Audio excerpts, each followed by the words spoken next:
Hey guys, welcome to Scottsdale Living.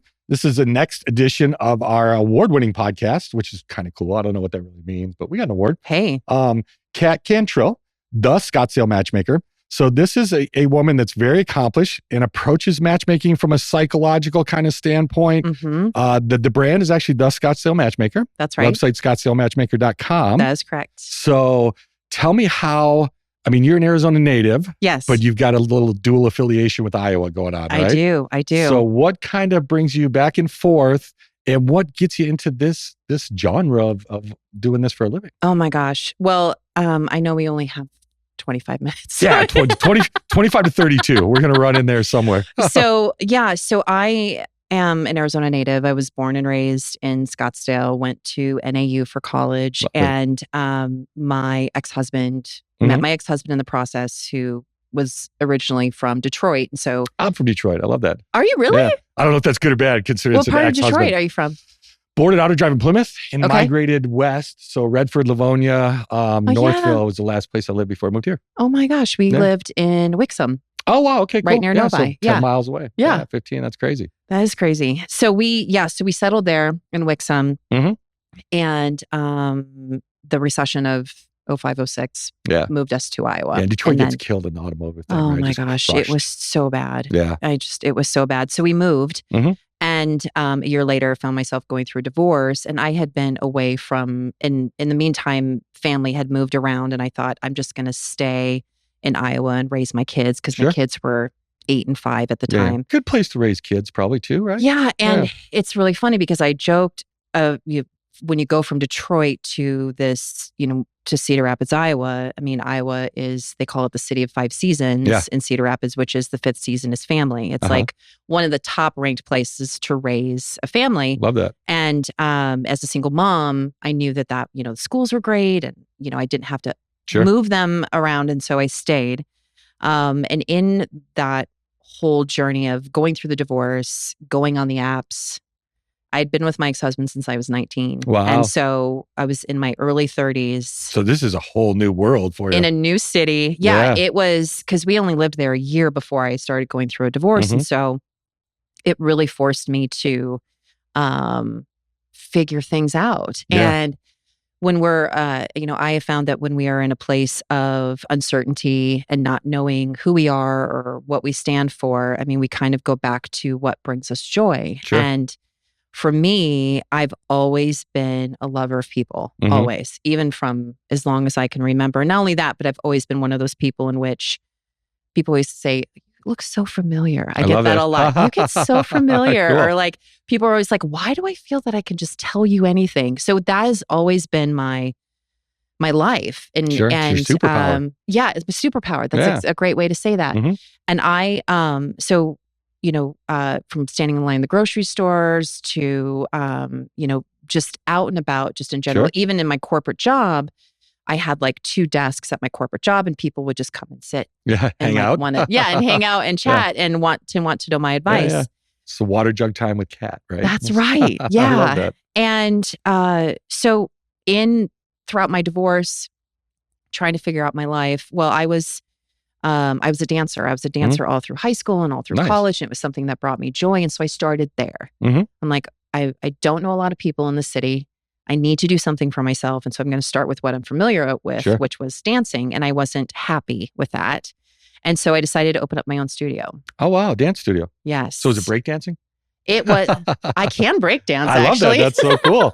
That's now an Olympic I can sport, moonwalk right? and spin on my back, no lie, even though I'm 50. I can still do it. I still rock it. But so I opened up a women's only dance studio because it was a couple different things. First is that I knew it would be a soft place for women to go, to express, to be themselves. And second, it was a great way for me to make new friends and to build my own community. And so in that whole process, I met my now husband. I met him online on Plenty of Fish. Out of all the dating websites, I know it's so crazy. I know.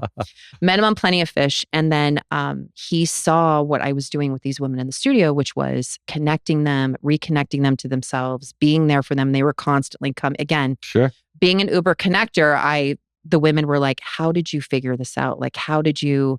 Because when I started my studio, I was working a corporate job and I was raising two teenagers before I could completely walk away from my corporate job and Sure. do that full time. So with the push of my now husband, he was like, you have something really unique and special that you're not using, which is coaching these women. So I started coaching, and that completely took off. So I was running my studio. I was coaching women about self-love, loving yourself, confidence, finding your So at the time, spark. that's not a dating thing, though. That's just No, like it wasn't. It was a part of it. Yeah, it's a life I would coach. have, exactly, life coach. I did have women who were single who were coming to me for dating advice. And one of the themes within that studio was, because these women saw me from being single to starting to date my husband. And so they were witnessing myself going through my own love story. And so the women would go, where do I get a guy like that? Like, how did you figure that out? Like, I want a Brian. His name's Brian. I want a Brian. So I would start doing a little bit of dating coaching, and I was helping some of these single women. And then COVID changed everything for me. And again, when we're in times of uncertainty and not knowing who we are, we go back to our roots. And so going back to my roots of being like, okay, who am I? Sure. How can I help? And how can I be of service? And I had to close my studio. And so it really kind of made me go through a whole identity again, because it's basically when I closed my business, it's like I went through a divorce kind of in a way. Yeah. And so what was Iowa like during COVID? Was it like a shutdown? It was. Okay. It was shut down, very much so. And for me, being such an empath, I couldn't even imagine holding a space if someone, because at that time it was so, we didn't know. Yeah. We didn't really understand. And I would have felt horrible knowing that my public establishment was responsible for somebody. Totally. Yeah. So to me, it was kind of a no-brainer, and I had no choice. And with the close of the studio, that summer, late summer of 2020, I had a woman contact me, and she said, I'm not coming to you for confidence coaching. I'm coming to you for dating coaching. You have love. You found it. Teach me.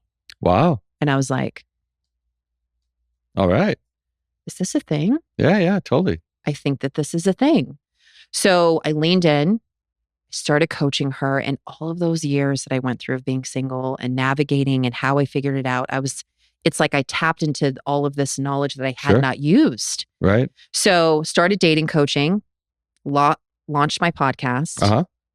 And when the world started opening up again, people were asking me if I was a matchmaker. Right. They're like, oh, you're a dating coach, were you a matchmaker? And I used to be like, no. And at some point you have to listen. Like when something is showing up for you over and over and over signs again. are there, right? Right. Yeah. So I looked and I'm like, is this a real thing? Yes. Oh, yeah. Very much a real thing. Yeah. I got to imagine, though, it's not quite as prevalent in Iowa as maybe it is here. No, that's what yeah, right? Yeah. And so I thought to myself, how am I even going to do this? First off, I'm in the Midwest. I'm in Iowa. Yeah. How is this even going to work? But I discovered that there are complete, like huge, like there's 4,000 matchmakers throughout the world. Sure. And there's the Matchmakers Alliance. So I joined the Matchmakers Alliance. So no longer was I on this island by myself. Sure. I had peers and people I can ask and like turn to and ask kind for their advice. Is it a mentoring group kind of what the deal It is. We do mentor each other. Sure. Absolutely. Love I mean, that. if you're a collaborative matchmaker and you're in for the common good, then yes, absolutely. We don't view each other as competition. Right. We view each other collaboration. That's right. I love it. And so I joined the Matchmakers Alliance, and then I was off and running. And what ended up happening was this year. So this year, around February 2024. Okay. So launched my business, have a thriving TikTok channel, starting to get dating coaching clients all over the world, matchmaking in the state of Iowa. And I'm like, this is fantastic. And then my client here in Arizona changed my life. So he ends up hiring me for matchmaking. So this time it's not just like the studio was just women. Right. But when you got in matchmaking, it kind of evolved into men and women? Okay. Yes. So it went from coaching women only to matchmaking to everyone coming into the business. Sure. So it wasn't just helping women, it's also now helping men. And so I had a gentleman hire me, and I came back. And when I came back here, I was reconnecting with high school friends, Yeah. college friends, Sure. and telling them what I was doing. And they were all like, we need someone like Yeah. you here. Love that. That's great. What you have to offer is so unique and different. And again, being that connector, being a people person. And so at first I was like, yeah, I'm just going to help this client. I'm Sure. not going to open up an office. But the more I was experiencing the culture and being back here, the more I was like, I need to be here. Sure. Love that. That's great. So I opened up an office here. So walk me through it a little bit, because I mean, I'm married. It's my second go around, but I've been married for 12 years now. It's great. And I actually met her on Match.com. Oh, right? That's so it's great. crazy. Yeah. And I was in Michigan at the time. And I had lived here for a little bit, moved back to Michigan. I was coming back to Arizona. She lived here. She was from Detroit as well, but I didn't know her in Detroit. And I stalked her, right? So I stalked her on Match.com. Worked out great. That. Our first date, we've been together ever since. It was fantastic. But you're right. The whole like that online dating thing is crazy. It is. And like one of my favorite lines is with, if I'm with my wife and her at happy hour, someone always jokes like the best Craigslist date of my life, right? Yeah. She always gets angry about that. Sorry, babe. But yeah, it was really crazy. And I see the matchmakers coming out now, and it seems to be getting more and more. But I also feel like there's people in it like you who are in it to make it happen for the good of it. Yes. And I think there's also, or it seems to me, and I could be totally off, but there's people out there just trying to grab money, right? So how do you approach that? I mean, are you putting two people together, or are you coaching them to find somebody? Yes. Okay. So a little bit of both. All of it. Love it. Okay. So I'm in the business of helping people get the results as quick as we can. Okay. So sometimes that is online coaching, putting people online, redoing their profiles, teaching them how to online date, because a lot of people don't know how to do it. And so it's not like you become single and people go, here's your manual of how to learn how to online date. Here's what you need to do. So if someone comes to me and I know that I can find the result quicker, then that's the means that I will use. And sometimes if I feel like it's matchmaking because of their lifestyle or because of privacy or because of whatever it may be, then that's what it is for them. And I think, it is one of those situations in which no people are the exact same. And so the way that I work with one person can be completely different than how I work with somebody else. And so it's getting the results, whatever works best for them and getting the results quicker. Yeah. So how do you screen out the people that are just in it to like serial date or? Oh, sure. I mean, there's got to be a ton of them, right? Oh, yeah. So, I mean, is that the person you want to work with? I assume you want to work with people who want a long-term loving relationship, right? Absolutely. So yeah, there is a vetting process. So if I'm working with a matchmaking client and I am on, and I'm finding potential matches for them, the way it works is that first is an initial phone call of just kind of getting a feel for them, like where are they at in their journey? Tell me a little bit about yourself. What is it that you're looking for? And if I get a really good feel about who they are, then it's an in-person interview or via Zoom. And I spend about 90 minutes with them. Wow. Really getting to know them, understanding their goals, understanding what they're looking for. So and usually vested. People that are serial daters or people that are just in it for just that are not going to spend 90 minutes with me. Yeah, totally. So even after that, then it's after the 90 minutes interview, then it's creating a profile and presenting it to my client, and then us having a conversation with my client about who they are. And then it's setting up the date. It's having a phone call before the date. These are my expectations. These are the things that you should be looking for. And then sending them on the date, and then a survey after the date, and then a phone call after the date. Wow. So it's like, I tell them all of this up front. I'm like, because the matches that I match with my clients don't pay. Sure. And I always say, you don't have to pay. Your payment is your time. Sure. Because time is currency. And so you're going to spend all of this time with me. And if you can't commit, then it's not a good fit. Yeah. And so I do that on purpose because I only want those that are truly in it and they're truly serious. Yeah. So what do you use, question. and I don't know a good word to phrase it, but I mean, what do you use for your hunting ground? I mean, how do you find these people to bring to your clients? Yeah, it's a great question. All the ways. Okay. I have done, I have my own podcast called Dear Matchmaker, which brings people in. I have networking, billboards. Sure. social media, TikTok. I mean, any way that I can build rapport, Sure. help people understand more of who I am and really what I stand for is in all of the ways. And sometimes it's just Google. Sure. Google matchmaker near me. Right. And then my website will pop up and then people go, oh, and then on the top it'll say join my Rolodex. And you can just enter in your information completely for free. And you might be set up on a date with one of my clients. I love it. Yeah. So let's throw a curveball at you because this is always interesting. We deal with a lot of small business owners. Yeah. So you go from the corporate world to something that you love, you have passion for. Right. But it's a business. That's right. So what part of that or was part of it challenging? Like, I mean, because you're building a business, which is, you know, spreadsheets, balance sheets, in and out, the whole thing. How do I determine pricing? How did that fit into the passion? So you have to have, to me, you have to have someone of that entrepreneurial spirit. Yeah. Because it's not just about your craft. Sure. It is, you have to be a good business person. And it's not, we talk about it all the time. You could be a great matchmaker and a horrible business person, or a great business person and a horrible matchmaker. Right. So it's a combination of both. And for me, it's asking for help.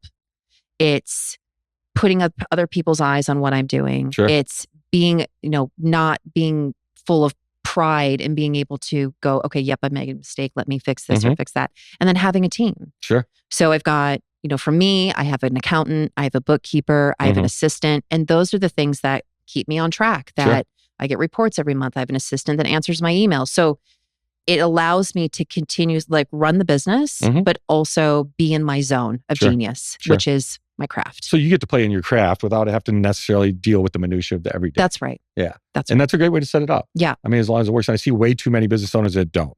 Yes. You know, I mean, they're working in their business instead of on their business, That's right? That's right. So that's a hard part to do for sure. So at this point, do you find are you active in Iowa still, or is this kind of a national thing at this point? Yeah, it's a national thing. It's a little bit of both. In fact, as we're having this interview, I have a woman flying in from Iowa. I love it. Today to go on a date with my client here in Arizona. Oh, that's cool. Yeah. Fantastic. I'm super excited. Do you help them with the dating end of it? Like, you guys should go here, or you guys would be a fit for this? Well, they've already arranged it. So they already know where they're going, but I am going to go to her hotel today and kind of just get her ready and talk to her. And then I'll be meeting both of them tomorrow. Nervous? Yeah, she's nervous. I bet. And so is he. So is he. Yeah. That's fun though, right? Yeah. Yes. So tell me a little bit about, because I have kids, 28, 27, 26, 18. The mid 20, high 20 generation, that's a whole different game. Totally different. Of what their dating is versus what I thought of dating. That's right. I mean, do you have any clients in that age bracket? I do. Okay. You almost have to teach them to date. 100%. Yeah, it's kind of weird. You hit the right? nail on the head. That is exactly right.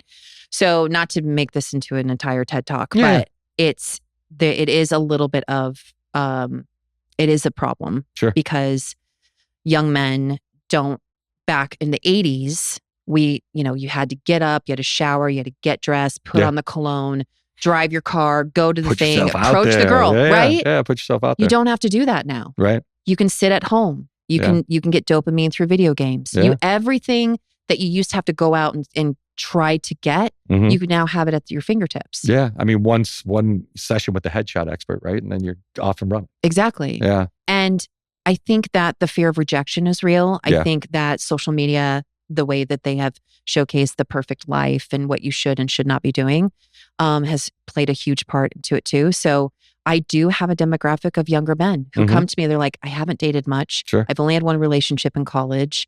So they come to me for opportunity and for the coaching. Yeah. Yeah. And I love it. Do you kind of, again, I don't know because I'm not the expert at it, but it almost seems like they don't even get how to develop that one-on-one relationship. They're used to the pack kind of mentality, right? Right. So I would imagine coaching them through, hey, pull out a chair, open the door. Yes. This is the fork to use. That's right. I mean, that's simplistic, right? Right. It's being a gentleman. It's, I tell, one of the biggest advice that I tell men is stop talking. Sure.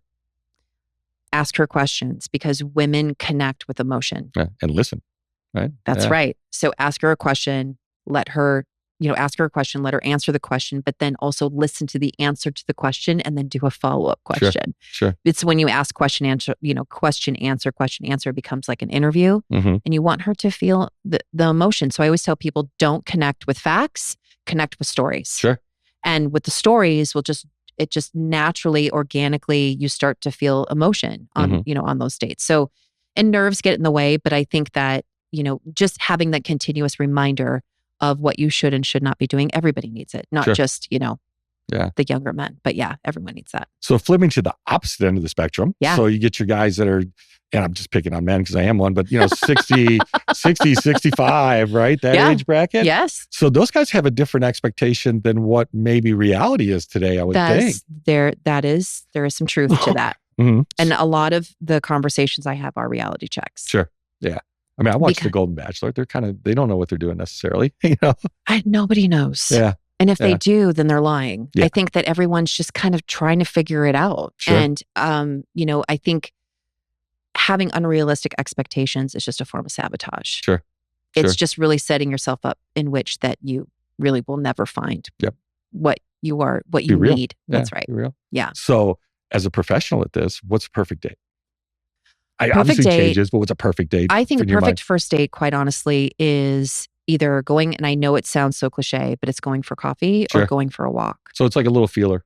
A feeler. Okay. And the first date is really not the first date because usually you don't know, you've never met each other, Yeah. right? I mean, organically Text conversations, sometimes you whatever. have, and then this is like, but really the first date is really what they call date zero. Sure. You're just being like, can we communicate? Mhm. Can we get this off the ground? Can we connect in some way Sure. so that I'm interested and curious enough to go on a second date, Right. which is really the first date. So that if you do dinners and stuff, it just puts so much pressure on it. Yeah, that's what I was thinking. Like, Versus just getting coffee, going Sure. for a walk. I mean, I would even try to steer away from cocktail hour too, because cocktails. cocktails change into something else. Right. Yeah. That's right. So, That's I mean, right. because I just think about it, like if I was having to do this, which knock on wood, I love my wife. Thank God I don't have to. But like steak 44, I'm going to have to go to steak 44 for my first date, right? I mean, that's Yeah, the pressure. And that's 3 hours, right? Yes. I mean, that's a lot of time to fill up on a first date when you really don't know the other person. Yes, it is. Yeah. And it's also, again, your time is currency and it's also expensive. Yeah. Dating without a is doubt. expensive. And so just make it to where it's like, you don't even have the pressure of having a super expensive experience. A coffee is a coffee. Sure. And just having a coffee and having a chit chat, there's really not much of a financial investment. And really this whole entitlement of where people feel like that they deserve to have a dinner on a first date. Yeah. Well, that was a big social media thing not too long ago, right? Yes. The lady's like, I'm not going to Applebee's or something. I don't remember what it was. But Yeah. And again, these are complete strangers. Yeah. And in order to like be able to have that point of appreciation for each other, you've got to at least get to know each other first. And then if it goes off, if you connect and you're curious enough, you go on that second date and then you can go on a fancy dinner. Yeah. Yeah. So tell me a little bit about like the values in place now in the dating arrangement. So I mean, is he paying? So as far as like the date is Yeah, concerned, like first date, that kind of, I mean, if your client's a woman, right. and you're bringing a guy into the mix, I Yes. mean, that's kind of her initiating the process. But Right. I mean, how does that work out? So I am a little old fashioned. Sure. Yeah, of course. So it depends. So if you are a woman and you're a coaching client and I don't know the type of men that you're going on dates with, I will tell you to plan on going Dutch. Sure. And I always tell my women though, that if you offer to pay and he says yes, don't be upset. Sure. Because you're offering to pay. And if he takes you up on it, then you don't have the put right it to out be there, upset. yeah. That's right. Right. If you are a gentleman who's working with me, I do ask for you to pay. Sure. Just because of courtesy and respect Mhm. and just it, to me, it sets the tone for her feeling seen. Sure. Like if a man pays for her meal, she feels valued in a way. For my women, my women that I set up with my men, I always, even if the woman's the matchmaking client and I'm vetting the men for her, I still will tell the matches. Sure. I will tell the men, I'm like, I would love it if you would pay for, the date. And I've never had a man going, I'm not going to do that. I've never had that. Yeah. So yeah. So, I mean, I don't know if we can. We'll try it. If you don't want to, it's totally fine. Yeah. But let's go a little R-rated. Sure. How do you advise them on, when do they go to the bedroom? When does that Sure. step happen? I have what I advise is always 5 in-person dates. Okay. At least. Mhm. Because once intimacy is involved, intimacy creates oxytocin. Sure. And It oxytocin takes is over. the love drug. Mhm. And when you involve intimacy too soon, then you become blindsided with the oxytocin. Sure. And if red flags start to You're going to ignore them. surf, that's Yeah. right. Wow, that's crazy. So by the time, what I feel is like by 5 dates, you would have seen different and doing different experiences with them too. So you can see different parts of them. Mhm. But by the time you're on the 5th date, if you're feeling that that's like the next step in the next direction, I think it's okay to take that step at that point. Okay. Yeah. Cool. And it's funny, do you ever do like, mix and mingle kind of things? Yeah, totally. Okay, cool. Yeah. So what's a good environment? And I'm asking this because we've done a few through Scottsdale Living, right? Like singles mix-up or meetups. Oh, that's fantastic.